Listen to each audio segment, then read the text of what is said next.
In 1899, a New Orleans chef ran out of snails. So he invented the richest appetizer in America and named it after the richest man alive. 50 years later, two brothers built a 7-foot hot dog shaped like a hot dog, and it became the most beloved meal in the city. A wartime rum surplus became a cocktail that hits like a storm. A Civil War coffee shortage became a breakfast that has outlasted every empire that ruled this city. This is the French Quarter, and tonight is the one night it exists for. Fat Tuesday, Mardi Gras.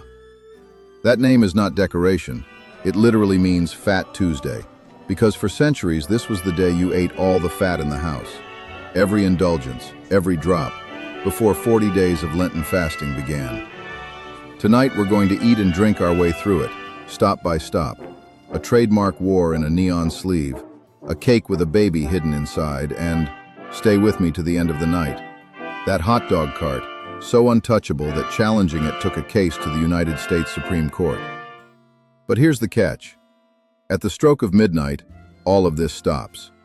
So eat fast. The clock.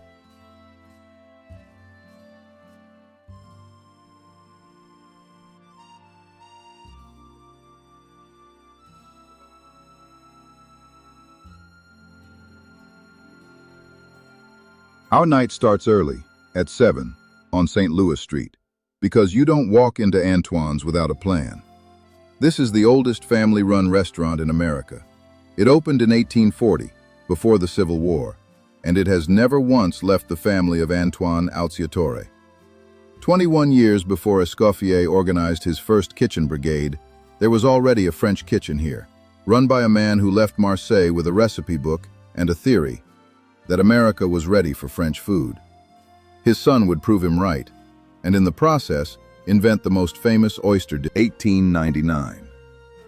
Antoine's son, Jules Alciatore, is running the kitchen, and he has a problem.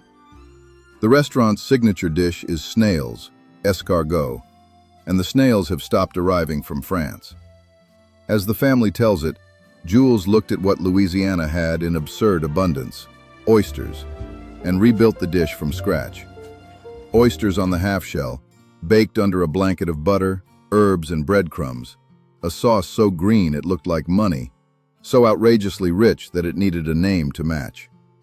So he named it after the richest man in America, Oysters Rockefeller. John D. Rockefeller never set foot in the kitchen. He didn't need to. The name was the point. And here's the part that should sound familiar if you saw our Kitchen Brigade episode. Antoine's was one of the first restaurants in America to run Escoffier's brigade system, and it guarded its recipes exactly the way the old French chefs did. The true recipe for Oysters Rockefeller has never been published. Not once, in over 125 years. The family says there's no spinach in it. Most imitations get that wrong. One dish, one family, one secret kept since 1899. Count how many restaurants you know that could keep a secret that long.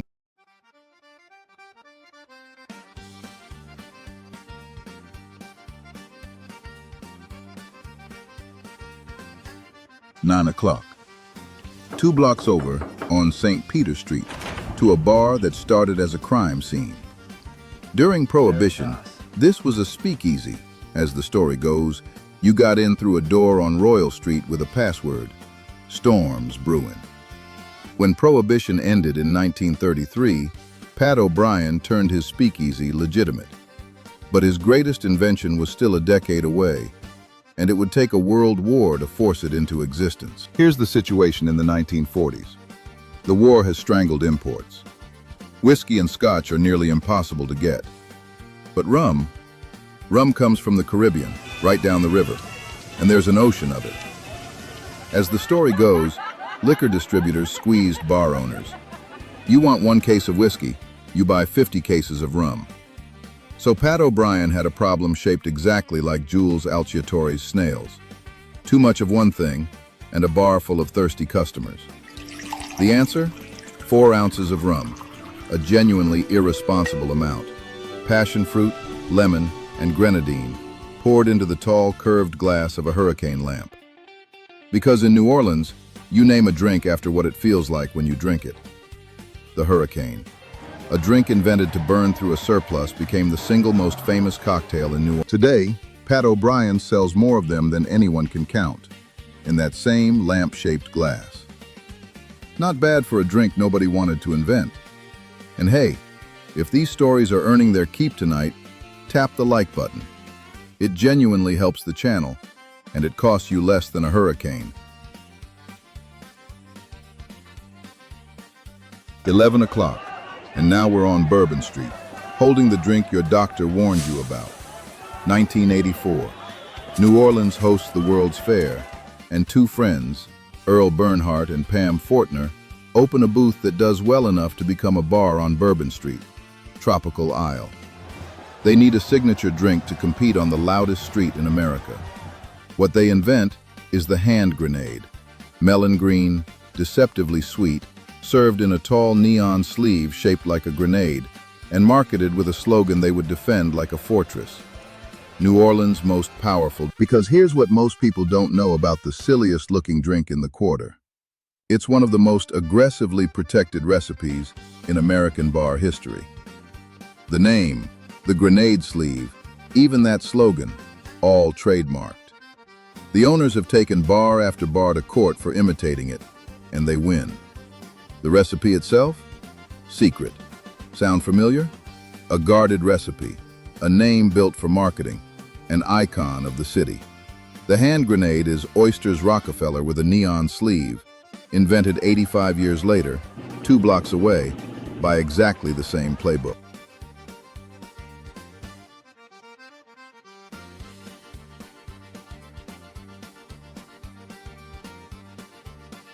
Midnight. And on Fat Tuesday, midnight is not a time, it's an ending. A line of mounted police rides down Bourbon Street, and behind them, Mardi Gras is over. Lent has begun, which makes this the final hour for the food that defines the entire season, king cake. A ring of braided brioche under purple, green, and gold sugar, and the oldest story in this episode. The king cake is the French galette des rois, the king's cake of Twelfth Night, eaten in France for centuries to crown the Epiphany. French settlers carried it to Louisiana, and New Orleans stretched it into a season, from January 6th to this exact midnight.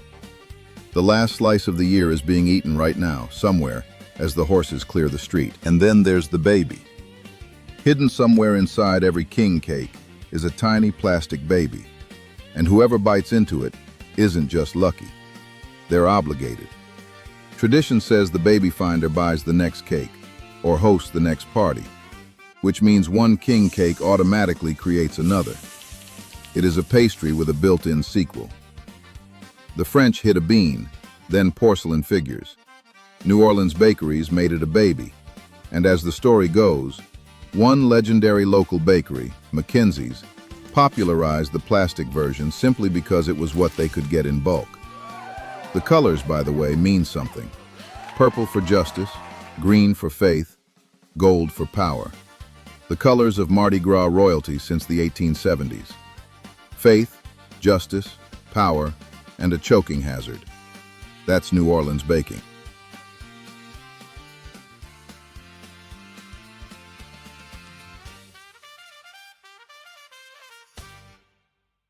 Two in the morning. The oysters are a memory. The hurricane is worn off, and then it finds you. That smell. Because you cannot walk down this street after a few cocktails and not smell it.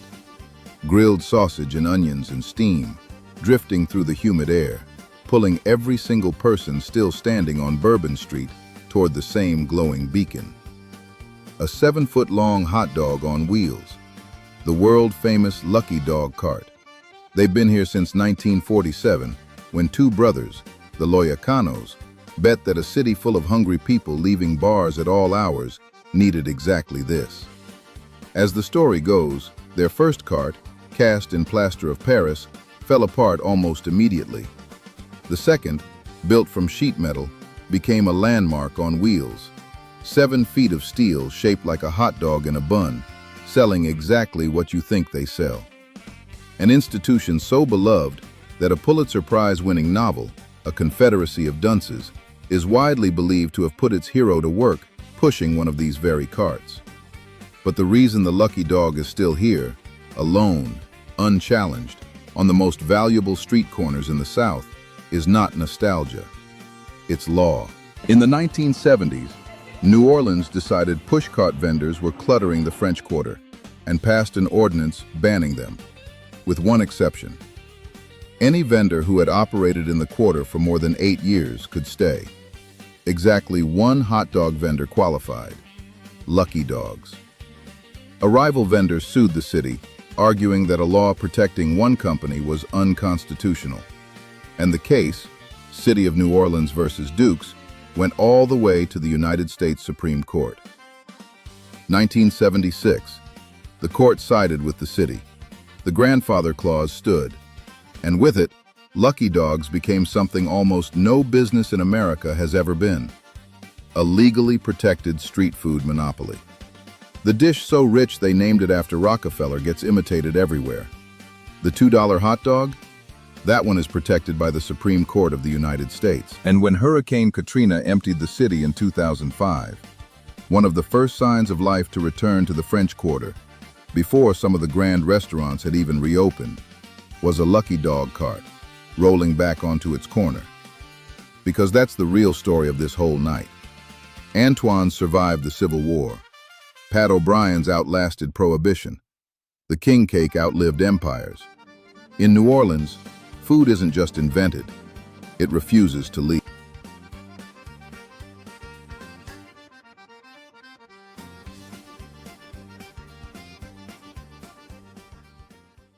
But no night in New Orleans actually ends on Bourbon Street. It ends here, at dawn on Ash Wednesday, the first morning of Lent, in the French Market, at a green and white striped landmark that has been frying dough since 1862, Café du Monde. The beignet came with the French, squares of dough, fried until golden and buried under an avalanche of powdered sugar. Eating one is like eating a cloud that tastes like vanilla and butter and history. And the coffee tells one more story of this city refusing to run out. During the Civil War, the blockades choked off coffee. The port that imported more of it than almost anywhere in America went quiet. So the city cheated. It stretched what it had with roasted chicory root. Bitter, earthy, not really coffee at all. But when the war ended and the real beans came back, New Orleans kept the chicory, because by then it wasn't a substitute anymore. It was an identity. That's the third time tonight this city turned a shortage into an institution. No snails? Oysters. No whiskey? Rum. No coffee? Chicory. The sun comes up over the Mississippi, the powdered sugar gets absolutely everywhere, and the night is officially over. So here's your receipt for the night. A secret oyster recipe from 1899, still unpublished. A cocktail invented to burn off unwanted rum. A trademark war over a neon grenade. A French king's pastry with a baby inside. A hot dog monopoly ratified by the highest court in the land. And a breakfast born from a wartime blockade. 6 inventions, 1 square mile. No other neighborhood on earth comes close. Tonight you saw one Fat Tuesday. Next time on Culinary Origins, where it all came from. Why a medieval French feast became America's biggest party. Who threw the first parade? Why the beads? Why the masks? Why the crews with names out of Greek mythology? And how a single day on the calendar built an entire season of food. The origins of Mardi Gras. Subscribe so you don't miss it. And New Orleans, tell me in the comments what we missed tonight. The po' boy? The sazerac? Gumbo? Every one of them has a story, and your comments decide what we cook up after that. See you in the next one.